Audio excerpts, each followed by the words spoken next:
Hey everybody, welcome back. Team Walters, Richard here. So what are we talking about today? This is going to be video number 48. Team Walters, holiday fire safety when traveling and visiting relatives. I didn't put relatives there yet, but I probably should. So what we're talking about today is traveling during the holidays and staying somewhere new. So what have we gone over so far? Let's do this real quick review. We went over electrical cords, using the right electrical cord outside for outside, inside for inside, not overpowering. Extension cords, only using them for temporary use. Cooking. Over Thanksgiving, we went over cooking, some tips. Pretty much can guarantee that's what's going to be number 6 is about holiday cooking again, just before the holidays. Christmas trees, live one versus a cut one versus an artificial one, using a live one and replanting. We talked about that. And tree safety. If you are using a cut tree and you have it in place, just water it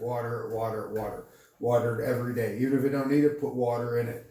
So you want to keep it really well watered. When the season's over, you want to get it out as fast as you can.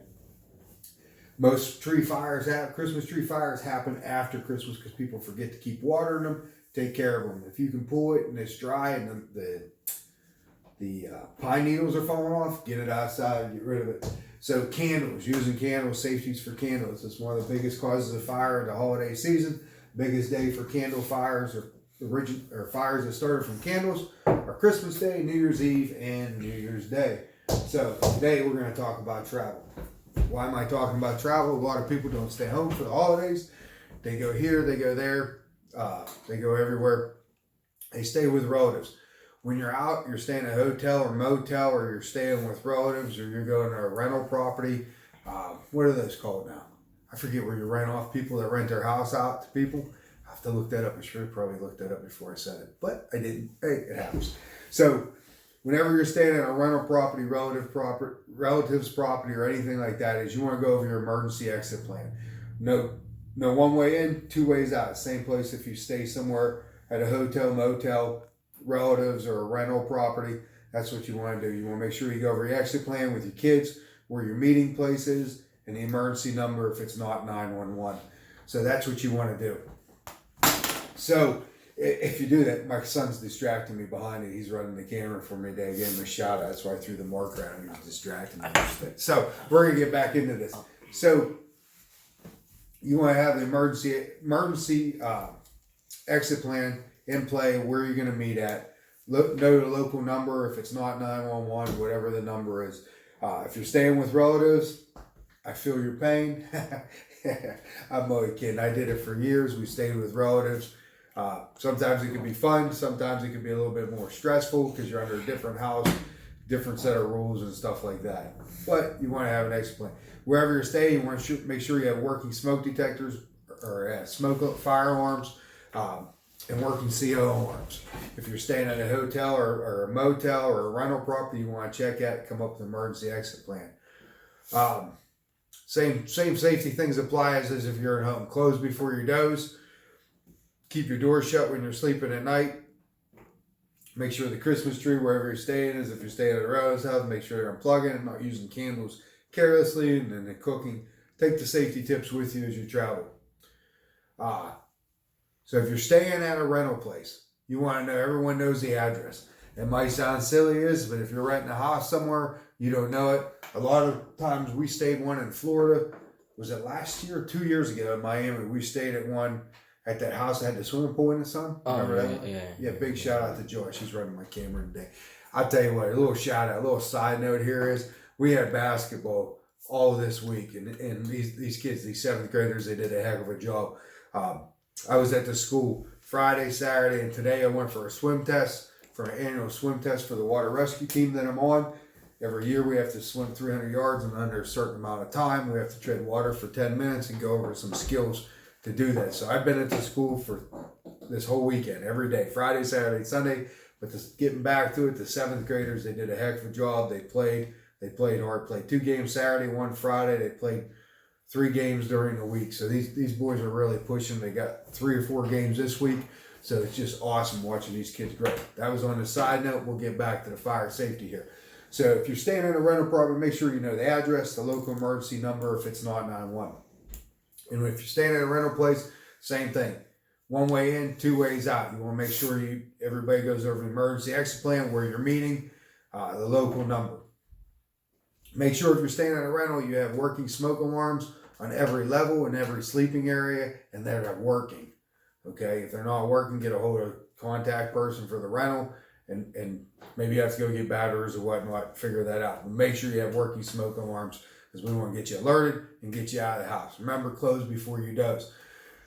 Make sure there's working carbon monoxide detectors in the home. If it's not all electric and there's gas furnace heater, gas furnace stove. Yeah, that's good.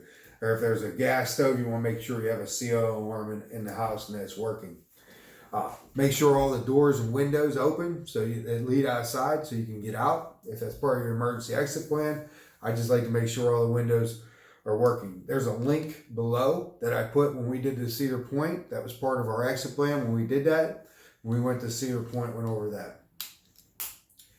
Make sure you choose, I didn't say this before, make sure you choose a safe meeting place away from the rental. Just like you do with your emergency exit plan for your home, you want to do it if you're staying at the rental. Same thing if you're staying at a family's place. If you're staying with relatives or whatnot, if they don't have emergency exit plan, show them the video. I'll have to put a link to that video too about how to design an emergency exit plan. Maybe you can help them do it, because this is fire safety, as we just keep saying and repeating stuff over and over again, and try to teach as many people as we can. And I'm asking you to help me teach as many people as we can. So if you're staying at hotel, motel, I went over this before, is you're staying there on the back of the door. On the back of the door, we'll have an emergency exit plan. They're required to do that by law. So you go over the emergency exit plan, you find 2 exits. You can count the doors to the exit. So if you're staying 4 doors down from the exit, the first exit, you know it's 4 doors if it's a smoke-filled hallway. Stay low and go. You can find out the other one could be 10 doors down the other way. So you just want to count the doors in between your exits.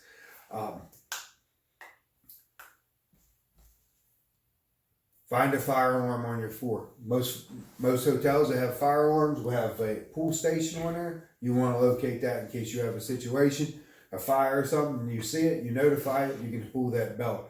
I like staying in hotels, motels that are sprinklered and have automatic fire alarms, automatic sprinklers. That's where I feel comfortable. The best place when I stay at a hotel is I want to be like 3 to 4 doors from the exit, the stairwell exit. I like being right next caddy corner from the stairwell exit. That way I can come out, make a left, fill the wall on the left to go right down the exit, or vice versa, right to the door. So that's what I like to stay at when I stay at hotels and motels. So here coming shortly, we're going to go over a couple other fire safety tips about being abroad, going on vacation. We're going to go over fire safety on a cruise ship. We're going to do that one. That's going to be coming to you probably, I would say, mid-February of 2020. Holy crap. We're only 16 days out, and we're going to be in 2020. Boy, the time fly. So we here at Team Walters want to wish you and your family a safe and fantastic holiday in this holiday season. If you like what we're doing here, spread the word. Tell somebody about it. If they don't know about fire safety, feel free to share this with them. And you can be part of our team. You can hit subscribe. Give me a thumbs up. Hit subscribe. I think it's on this side. When I do it, I think it's on this side when I point to the video. I'm not 100%. If you want to get a hold of me, it's teamwalters133@gmail. teamwalters133@gmail. Have any concerns or comments, or want to see me cover something on fire safety? Feel free to leave it in the comments or shoot me an email. Till next time, have a fantastic holiday.